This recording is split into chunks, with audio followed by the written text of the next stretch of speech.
I have thus always been the oddball, the black sheep, and everything in my family. I'm Ella Thompson, and I'm currently 29 years old. For a very long time, I felt like I didn't belong. I was the eldest child raised by physicians Margaret and Robert Thompson. Yes, my parents were well known, but I never really benefited from any of that. My younger twin brothers, Jack and Oliver, received all the benefits. It seemed as though I vanished from my parents' sight the moment the two appeared.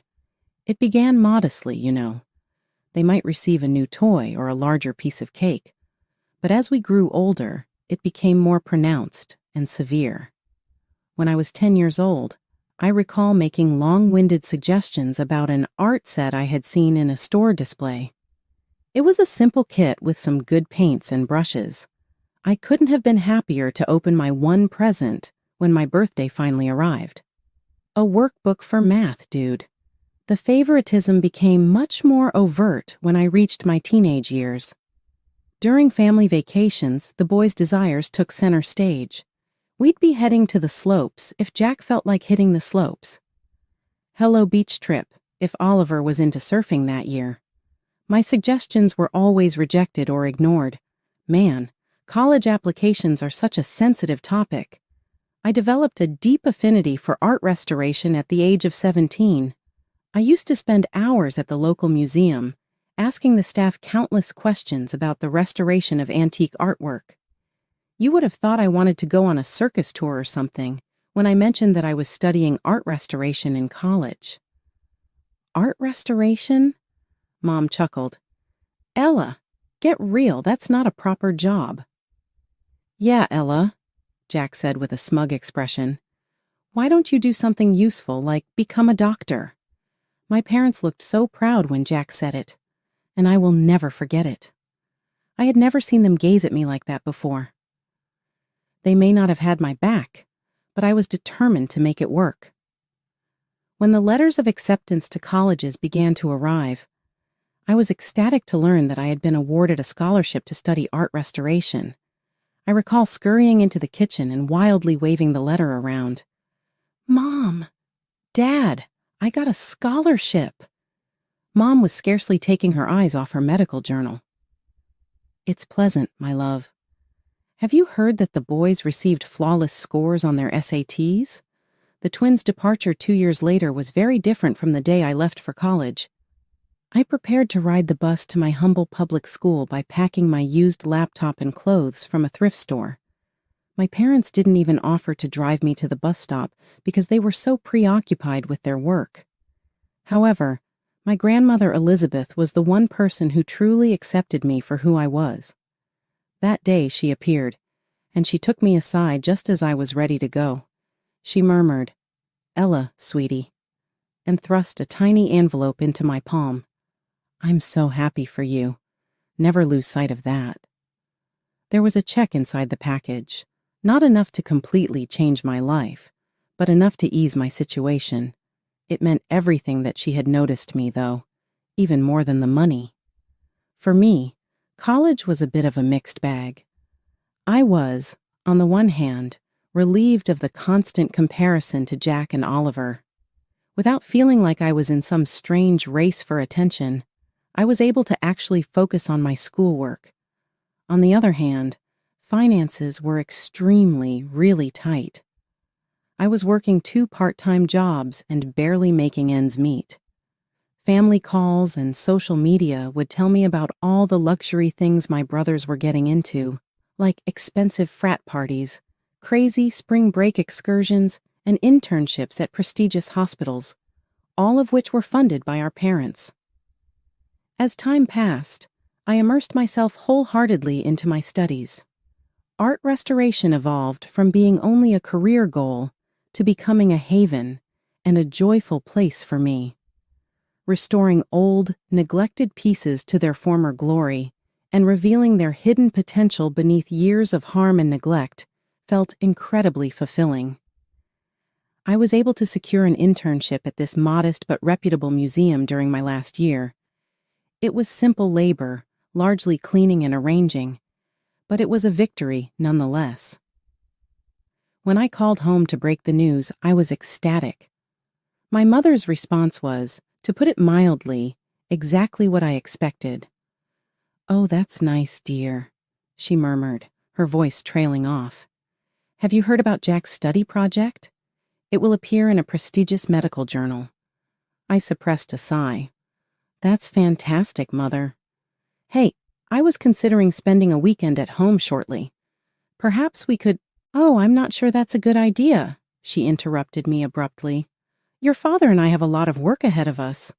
The boys are receiving research paper assistance from us. You know what I mean." I could feel the familiar combination of hurt and rage rising in my chest as I hung up the phone.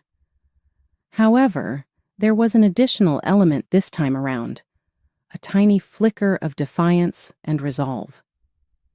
Gazing about my little dorm room, I noticed the stack of art books on my desk and the mostly completed repair job occupying the majority of my floor. Despite all, this was the universe I had created for myself. I whispered, "Screw them," into the empty room. I don't need their approval. However, a part of me knew that wasn't true, even as I was saying it. Despite my best efforts to hide it, there was a tiny part of me that wished my parents would eventually accept me for the person I truly was. Graduation day arrived and passed without any major issues from my family. A casual dinner at some chain restaurant commemorated my big occasion. "So, Ella, what's next?" Dad questioned, hardly taking his eyes from his menu. I straightened my back and tried to sound assured. "I actually got a job offer at one of the museums in New York." Dad scowled. "I'm not sure, Ella. The cost of living in New York is high. What is the salary for this position?" I muttered the not-so-impressive beginning pay, feeling my face start to get hot. It was really evident on their faces how disappointed they were. The remainder of the dinner was a haze of barely concealed jabs at Oliver's and Jack's academic prowess. I was pulled aside by Grandma Elizabeth as we were leaving the restaurant. She said, "Don't let them dim your light, my dear," as she placed a tiny packet in my fingers. "Make your way to New York. Go after your aspirations." There was a check inside the mail, enough to pay for my first month's rent in the city. I tried not to cry as I gave her a strong hug. The years that followed were insane. I dedicated myself fully to my profession, gradually establishing a reputation for myself in the field of art restoration. It was in this period that I got to know Noah. With a charming grin and an enviable enthusiasm for his profession, Noah was a struggling graphic designer. Our mutual appreciation of art and our past experiences as underdogs in our professions immediately bonded us. I thought it was time for Noah to meet my family after we had been dating for a while. My parents had different plans from the moment we sat down. Noah was inundated with questions from them, all of them more sharp than the last. "So, Noah," Dad said in an attempt to appear informal but failing, "what exactly are your long-term career prospects?" Noah shifted in his seat, looking uncomfortable. "Well, I'm building my client base. It takes time, but I'm making progress." Mom jumped in. "And your current income? Is it enough to support a family?" I felt my face get hot. "Mom, that's not—" "It's okay, Ella," Noah said, squeezing my hand under the table. "I'm not where I want to be money-wise yet, Dr. Thompson, but I'm working hard to get there." The interrogation kept going throughout dinner. With each question, I could see Noah's confidence taking a hit and my own anger rising. As we were leaving, Mom pulled me aside. "Ella, honey, I know you think you care for this boy, but you need to be realistic. You've already chosen a challenging career path. Don't make it worse by attaching yourself to someone with no real future." "Mom," I hissed, shocked at how blunt she was being. Dad joined in. "Your mother's right, Ella. You need to think about your future. This Noah seems nice enough, but is he really good enough for you? You could do so much better." I stood there speechless as years of pent-up frustration threatened to explode. How dare they judge Noah? How dare they once again dismiss my choices? So as Noah and I started planning our wedding, reality hit us hard. Our combined savings were pretty pathetic, barely enough for a simple ceremony. One night, after staring at budget spreadsheets for hours, I decided to bring it up with my parents. Maybe they'd want to chip in. "Mom, Dad," I started hesitantly during our weekly phone call. "Noah and I have set a date for the wedding. We're trying to keep costs down, but I was wondering if maybe you'd like to help out a little, even just with the planning." The silence on the other end of the line was so long and awkward. Finally, Mom spoke, her voice cold as ice. "Ella, you're an adult now. If you've chosen to marry this person, then you need to handle the consequences yourself." I hung up feeling like crap, but not really surprised. Once again, Grandma Elizabeth swooped in to save the day. When I told her about the situation, she didn't hesitate to help.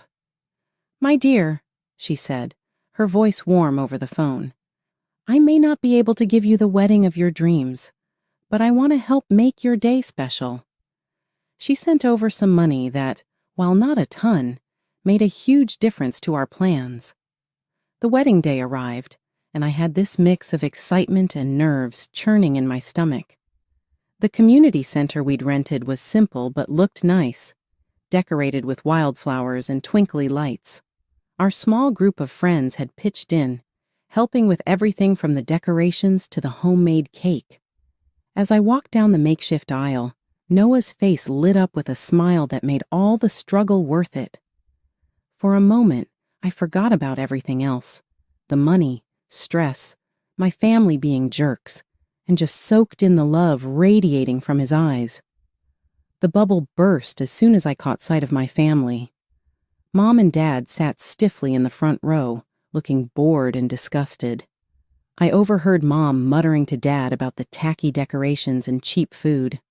Jack and Oliver were even worse, snickering in the corner and constantly on their phones. I tried to ignore them, focusing dead on our vows and the supportive faces of our friends. It wasn't until the next day that I realized just how cruel they could be. I woke up to a ton of notifications on my phone. Jack and Oliver had gone on social media, posting a bunch of unflattering photos from the wedding. "Congrats to our big sis on her special day," read one caption under a blurry photo of Noah and me cutting our homemade cake. "Nothing says true love like a dollar store wedding." Another post showed a picture of the buffet table next to a photo of a fancy meal from some high-end restaurant. "Ella's wedding versus our average Tuesday lunch. Guess which one's which?" The comment section was a war zone. Some relatives were shocked at the brothers' behavior. "This is completely unacceptable. You should be ashamed of yourselves," wrote Aunt Sarah. But others seemed to think it was funny. "Savage but true. That wedding looked like a homeless convention," commented our cousin Tim. I felt sick reading through the comments, but what really broke my heart was seeing my parents' responses. Instead of telling their sons off, they were actually encouraging them. Mom had commented, "Boys will be boys. It's just a bit of harmless fun." I didn't call them and demand an apology. I just decided to forget about them for a while. So, 6 months after our wedding, it was time for the annual Thompson family reunion. Even though I was worried about it, Noah thought I should go, hoping it might be a chance to clear the air. Man, were we wrong. The tension was so thick you could cut it with a knife. I managed to keep it together for the first hour, making polite conversation and avoiding my immediate family as much as I could. But then I overheard Jack bragging about his latest fancy vacation. Paid for by our parents, of course. Something inside me just snapped. "Must be nice," I said loud enough for everyone to hear, "to have Mommy and Daddy bankroll your entire life." The room went dead quiet. Jack stared at me, his mouth hanging open. "What's that supposed to mean?" "You know exactly what it means," I shot back, years of pent-up frustration finally boiling over. You and Oliver have been handed everything on a silver platter while I've had to fight for every scrap of recognition or support. Mom stepped forward, her face red with anger. Now, Ella, you're being ridiculous. We've always treated you children equally. I let out a bitter laugh. Equally? Are you kidding me? Let's talk about equal, shall we? I started counting off on my fingers. Private school tuition for the boys, public school for me, brand new cars for their 16th birthdays. Nothing for mine, and let's not forget the crowning achievement. $300,000 for their Ivy League medical educations, while I had to scrape by on scholarships and loans. The room was so quiet you could hear a pin drop, all eyes on our family's dirty laundry being aired so publicly. Mom's voice was ice cold when she spoke.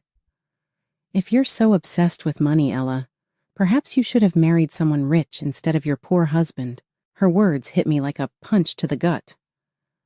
Noah, who had been silently supporting me, stiffened beside me. "How dare you?" he said. I hissed, feeling tears in my eyes. "Noah is worth 10 of you. He actually loves me for who I am, not for how I can make him look good to his country club friends." The reunion turned into total chaos. Everyone was throwing accusations, bringing up old grudges, and years of resentment came pouring out. In the middle of all the shouting, a strong voice cut through the noise. Enough. Everyone turned to see Grandma Elizabeth standing up, her usually kind face looking stern and angry. "I have watched this family tear itself apart for years, and I won't stand for it anymore," she declared. "Margaret, Robert, your treatment of Ella has been shameful, and you boys," she turned to Jack and Oliver, "your cruelty towards your sister is unforgivable." For a moment, the room was silent. Then Mom, never one to back down, spat out, "Mother, you don't understand. Ella has always been difficult, always causing problems." "No, Margaret," Grandma interrupted. "The only problem here is your blatant favoritism and inability to see the damage you've done." I looked around the room at the shocked faces of my relatives, at my grandmother's resolute stance, at my parents' anger, and my brother's smug expressions. In that moment, something inside me broke, and then came back together differently. "I'm done," I said, my voice quiet but firm. "I'm done trying to win your approval, done trying to be part of this toxic family. Noah and I are leaving, and don't bother trying to contact us." The months that followed were tough. Noah was my rock through it all. He held me when the sadness hit, celebrated the small victories, and never once made me feel guilty for the family drama I'd brought into our lives. So, life has this weird way of throwing you for a loop when you least expect it. It all kicked off with a phone call. Noah had been working his butt off for weeks, putting everything he had into a pitch for this big-time client. When he answered the phone that sunny Tuesday morning, I could tell from the look on his face that something major had gone down. "We got it," he said, his voice barely above a whisper. "Ella, we got the contract." The next few months were crazy. Noah's little design firm blew up overnight. The fancy client opened doors we never thought we'd see. Suddenly, we weren't just scraping by. We were rolling in it. But with our new success came an unexpected complication. My phone started blowing up with notifications, friend requests from family members I'd long since blocked, messages from distant relatives suddenly wanting to catch up.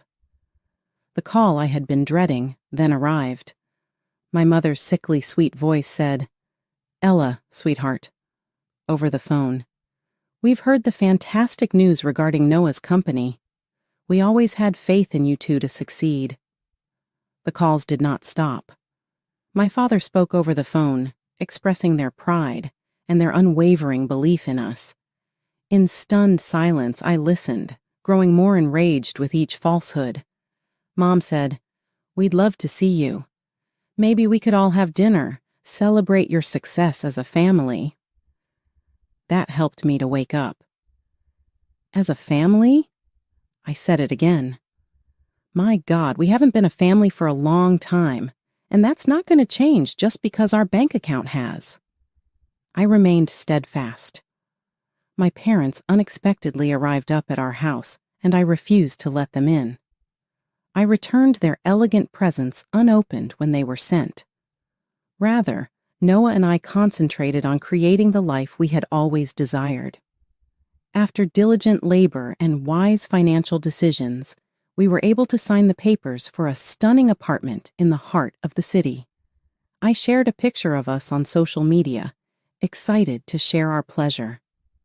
It was a straightforward picture of Noah and me in front of our new house, keys in hand. Beside it was a photo of Grandma Elizabeth smiling at the camera on our most recent visit. I wrote, "New beginnings and old love," as the caption. Thank you to everyone who has supported me throughout it all. New family, new house. I felt as though a burden had been removed from my shoulders as soon as I struck the post. Grandma Elizabeth, Noah, and the friends who had supported us through good times and bad were now my family. In spite of all the people who doubted us and the odds, we had created this life for ourselves. As I was preparing dinner for Noah and Grandma Elizabeth in the kitchen of our new apartment, the gentle evening light streamed through the windows. We were having our first proper family meal at our new home, so I wanted everything to go perfectly. That tranquility was disrupted in an instant by the abrupt, forceful beating on the front door. "Ella, let me in. You're in there. We know that." My heart felt icy. Oliver and Jack's voices would be familiar to me anywhere. The door sprang open before I could respond. With their features contorted with rage, my brother barged in. Jack was right in front of me, pointing accusingly at my breast, before I had a chance to notice Noah leaping to his feet. He growled, "You manipulative little—" "We were aware all along that you were planning ahead, but this? Even for you, this is low." I staggered back, surprised at the intensity of anger in his voice. "What are you talking about?" Oliver let forth a harsh, unpleasant sound when he laughed. "Ella, stop acting foolish. We noticed your tiny social media post where you posed with Grandma and showed off your new abode. You believe we are incapable of connecting the dots?" I realized what they were contemplating. "You think Grandma bought us this apartment?" Jack spit out, "We know she did. You've been playing the poor neglected child for years, worming your way into her good graces, and now you've manipulated her into making you the sole heir." I snapped out of it and straightened my back. "You don't know what the hell you're talking about. With our own money that we earned, Noah and I purchased this flat." With a snarl, Oliver looked around the room. "Yes, indeed you did. Anyhow, where's the old bat? Keeping her hidden so we can't reason with her? By now that insane old lady ought to be buried in a cemetery. I'm eager for her to pass away so I may sell her property and enjoy it to the fullest." Dead silence descended upon the room. I briefly considered the possibility that I had misheard those horrifying words. Subsequently, a soft-spoken voice emerged from the visitor room entrance. "So, this is how you truly feel about me?" Everyone turned to see Grandma Elizabeth standing there, a shocked and disappointed mask covering her face. When Jack and Oliver realized their grandmother had heard everything, the color faded from their faces. Jack stumbled. "Grandma, we didn't mean—" Elizabeth silenced him with a raised hand. "I'm done listening," she stated in a calm yet assertive tone. "I finally understand who truly values me and who sees me as nothing more than a meal ticket." My grandmother's presence helped me find my voice. "I think you both need to leave now." They appeared to be about to dispute for a moment, but Grandma's expression, a mix of hurt and determination, seemed to deflate them. Slouching toward the door, they offered feeble justifications. That tumultuous evening's aftermath hit like a hurricane. My phone was beeping nonstop, alerting me to the disaster that had erupted. For what seemed like the millionth time, Mom's name appeared on the screen. I picked up against my better judgment. Her tone was acerbic. "Ella, not in the slightest bit maternal. You must make this right. Your grandma is really upset about the boys. You should apologize to her and explain that everything was just misunderstood." With a sour laugh, I laughed. A miscommunication? They said they couldn't wait for her to pass away in order to sell her house when they broke into my residence. In what precise sense is that miscommunication?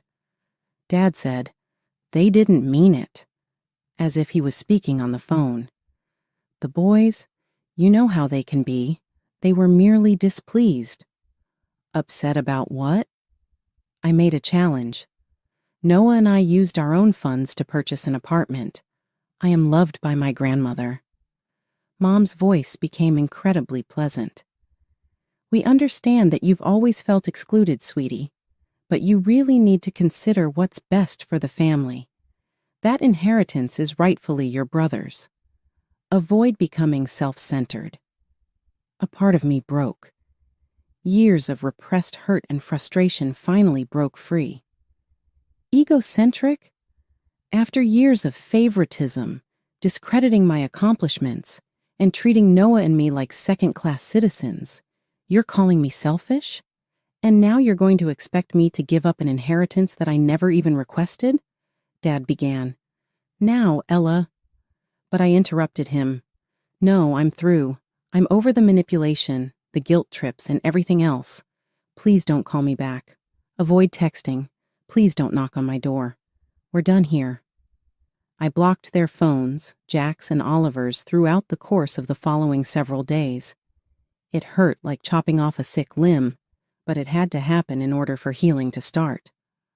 There was a distinct kind of warmth surrounding me as the dust settled. Grandma Elizabeth became an even more constant in our life, now that she knew for sure the dynamics of our family, something she had long assumed. After the wedding disaster, Aunt Sarah reached out and started to visit often. "I've always known you're unique, Ella," she remarked, giving me a strong hug. "I'm sorry I didn't stand up for you sooner." Messages of support were received from other relatives, including distant aunts and uncles and cousins who had seen my family mistreated over the years. It was as like a curtain had been pulled, making room for sincere connections to grow where there had only ever been duty. Bless Noah's family. They showered me with unwavering love. His parents made a special effort to make me feel loved, even though they had watched helplessly as my own family tore me apart. We both poured ourselves into furnishing our new flat. Every item of furniture and every picture hanging on the wall served as a symbol of the life we were creating together. One based on love, respect, and support for one another.